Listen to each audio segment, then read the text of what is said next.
करू शकतो असा आपल्या तुम्हा सर्वांचा संघर्ष होता।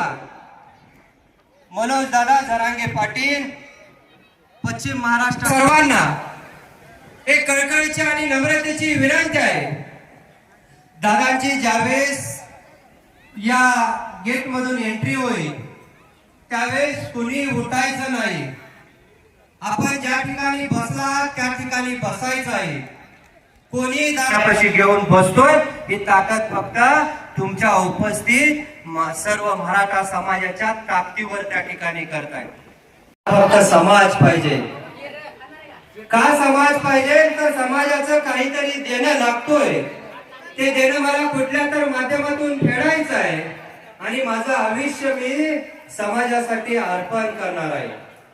एकट्याचा नाहीये, हा मोर्चा आपल्या सगळ्यांचा आहे। त्यामुळं असं हात बांधण्याची थोर आहे। त्यामुळं तुम्हा सर्वांना एक विनंती करतोय, त्याच्या पाठीमागे तुम्ही द्यायचं, मनानं कोणी जागा सोडायची नाही।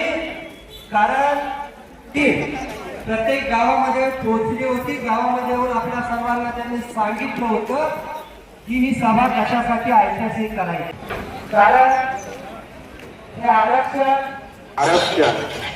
मग आरक्षण आपल्याला मिळवायचं असेल तर त्यामध्ये आज एक संघर्ष होता। ज्या संघर्ष होत्यानं 2019 साली सुरू केलेला संघर्ष आज 2026 पर्यंत